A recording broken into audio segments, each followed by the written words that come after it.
অসমৰ বানপানী ৰচনা আৰম্ভণি। বানপানীৰ কাৰণ, প্ৰতিৰোধৰ উপায়, সামৰণি। আৰম্ভণি। পানীয়ে প্ৰাণ আৰু পানীৰূপে পানীৰ আকৃতিত আধাৰ হ'ল নদীসমূহ। আগৰ কালত মানুহে গা-মূৰ তিওৱাৰ পৰা আৰম্ভ কৰি খোৱা-পিয়া পৰ্যন্ত নদীৰ পানীকে ব্যৱহাৰ কৰিছিল। নদীৰ পানীয়ে দেশৰ মৎস্যৰ উৎপাদন বঢ়াইছিল। নাৱেৰে নদীয়েদি মানুহে যাতায়াত, বেহা-বেপাৰ আদি কৰিছিল আৰু আজিও এনেবোৰ কাৰ্যত মানুহে নদীৰ সুযোগ গ্ৰহণ কৰিয়ে আছে। নদীবোৰ আমাৰ প্ৰাকৃতিক সম্পদ। পিছে সময়ে সময়ে আকৌ নদীবোৰ ভয়ংকৰ সুঁতি ধাৰণ কৰি প্ৰবল বানপানীৰে দেশ প্লাবিত কৰি মহা পয়মাল ঘটোৱাও দেখা যায়। বানপানীৰ কাৰণ। অসম নদীমাতৃক দেশ। মহাবাহু ব্ৰহ্মপুত্ৰকে ধৰি নানান নদী-নলাৰে অসম দেশ উপচি আছে। বাৰিষা খৰালি দুয়ো সময়তে ইয়াৰ পানী প্ৰায় নুশুকায়। কিন্তু বাৰিষা পানী উপচি প্ৰায় পাৰ বাগৰি ভৈয়ামলৈ বৈ গৈ বানপানীৰ সৃষ্টি কৰে। সৰু সুৰা বানপানীৰ পৰা মানুহৰ অপকাৰ নহয়, বৰঞ্চ উপকাৰহে হয়। বানপানীত পোক-পৰুৱা আৰু বেয়া আৱৰ্জনাবোৰ উটি ভাহি যায়। পলস পৰি শস্যৰ পথাৰবোৰ সাৰুৱা হয় আৰু মাছ-পুঠিও বৃদ্ধি পায়। বানপানীৰ সুযোগ লৈ মানুহে নাৱেৰে গৈ দূৰ-দূৰণিৰ পৰা কম খৰচতে আৱশ্যকীয় বস্তু-বাহিনী গোটাই আনিব পাৰে। কিন্তু ই যদি প্ৰবল হয় তেন্তে উপকাৰতকৈ অপকাৰহে হয় বেছি।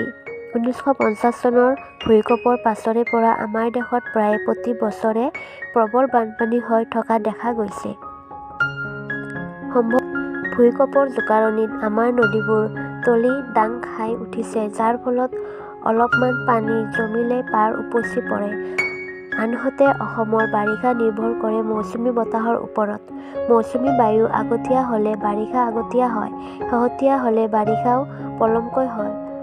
সম্প্ৰতি হাবি-বন, পৰ্বত-পাহাৰ কাটি ভাঙি মানুহে বসবাস কৰিবলৈ লোৱা বাবে মৌচুমীৰ গতি অনিয়মীয়া হৈ প্ৰাবল্য বাঢ়িছে। বৰষুণ হ'লে একেৰাহে ধাৰাসাৰে হয়, নহ'লেবা তেনেই খৰাং হৈ থাকে। ফলত কোনো কোনো বছৰত বাৰিষা আৰম্ভণিৰ পৰা শেষলৈ অগা-পিছাকৈ 4-5বাৰ বানপানী হোৱা দেখা গৈছে। অকাল বাৰিষাই অনিষ্ট কৰে। সেয়ে যদি প্ৰবলতা হয়, ক্ষয়-ক্ষতিৰ সীমা নথকা হয়। পথাৰৰ শস্য হানিৰ উপৰিও পোহনীয়া গৰু-ম'হ, হাঁহ-কুকুৰা, ঘৰ-দুৱাৰ উটি ভাহি যায়। মানুহ-দুনুহো মৃত্যুমুখত পৰে।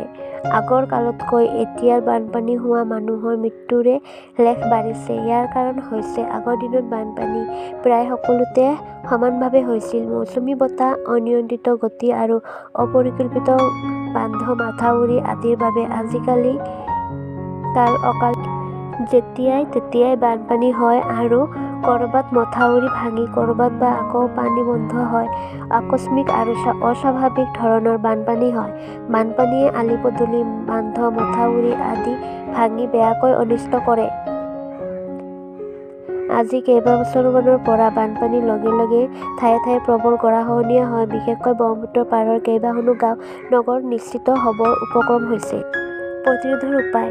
কেন্দ্ৰীয় চৰকাৰ, ৰাজ্য চৰকাৰ, বিভিন্ন অনুষ্ঠান আৰু ব্যক্তি বিশেষে বানপীড়িত লোকৰ সাহায্যাৰ্থে দান-বৰঙণি আগবঢ়ায় যদিও সিয়ে দুৰ্গতি মোচনৰ কাৰণে যথেষ্ট নহয়।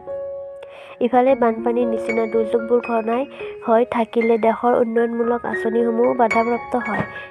সেইবাবে সামাজিক সাহায্যৰ উপৰিও স্থায়ীভাৱে বান নিয়ন্ত্ৰণৰ ব্যৱস্থা লোৱা উচিত।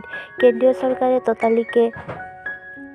চৰকাৰে তৎকালীন, হ্ৰস্বকালীন আৰু দীৰ্ঘকালীন এই তিনিটা পৰ্যায়ত বানপানী নিয়ন্ত্ৰণৰ নীতি গ্ৰহণ কৰিছে যদিও তাৰ পৰা অসমে পাবলগীয়া উপকাৰ পোৱা নাই, কিয়নো কেন্দ্ৰীয় চৰকাৰৰ পৰা অসমে যথাযথ আৰ্থিক সহায় পোৱা নাই। অসম চৰকাৰে নৈবোৰত মথাউৰি দিয়াৰ ব্যৱস্থা কৰিছে সঁচা, কিন্তু মথাউৰি পৰিকল্পিত নোহোৱাত বানপানী আহিলে কোনো নহয় কোনো ঠাইত আকস্মিকভাৱে ভাঙি আৰু কোনো ঠাইত পানী ওলোৱা পথ বন্ধ কৰি হিতে বিপৰীত হোৱাদিহে হৈছে।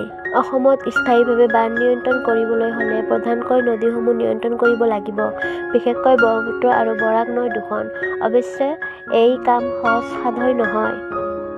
ইয়াৰ বাবে প্ৰচুৰ ধন আৰু অভিজ্ঞ কাৰিকৰী লোকৰ প্ৰয়োজন হ'ব। কিন্তু এই কাৰ্যৰ উপকাৰিতালৈ চাই চৰকাৰে হুহুকা হিচলা কৰাটো উচিত নহ'ব। গংগাৰু মাত্ৰা মাহিৰু বাৰ্তাৰ নিচিনা একেলগে ইয়াৰ দ্বাৰা দুটা কাম সিদ্ধ হ'ব। অসমত পানীৰ যোগানতকৈ পানী উলিয়াই দিয়াৰ সমস্যা ডাঙৰ। বান নিয়ন্ত্ৰণৰ দ্বাৰা অনাৱশ্যকীয় ঠাইৰ পৰা পানী উলিয়াই দি আৱশ্যকীয় ঠাইত যোগান ধৰিব পৰা যাব আৰু জলবিদ্যুৎ উৎপাদন কৰিব পৰা হ'ব। বৰ্তমান অসমত বিদ্যুৎৰ চাহিদা অনুযায়ী উৎপাদন প্ৰকল্প নায়েই। ভাৰতত অন্যান্য ৰাজ্যত নদী নিয়ন্ত্ৰণৰ কাম হাতত লোৱা হৈছে আৰু ইয়াৰ পৰা জনসাধাৰণ উপকৃত নোহোৱাকৈ থকা নাই। গতিকে অসমত নদী নিয়ন্ত্ৰণ কৰিব নোৱাৰাৰ কাৰণ একো নাই। গৰাখহনীয়া আৰু ভূমিস্খলন প্ৰতিৰোধৰ কাৰণে বিৰোজ বান্ধ আদিৰ উপৰিও বৃক্ষৰোপণ অধিক মনোযোগ দিব লাগিব। ইয়াৰ পৰা দুটা উপকাৰ পোৱা যাব। অসমৰ নদীৰ পৰা মাটি শিমলুৱা জাতীয় গছৰ কাৰণে উপযোগী। এই গছৰ আকৌ জুইশলা তৈয়াৰ কৰাৰ কাৰণে অপৰিহাৰ্য। অসমৰ ডাঙৰ ডাঙৰ নদীৰ পাৰবোৰত পৰিকল্পিতভাৱে শিমলু গছ ৰুই দিলে ভূমিস্খলন প্ৰতিৰোধৰ লগে লগে জুইশলা কাৰখানাৰো উপকাৰ হ'ব।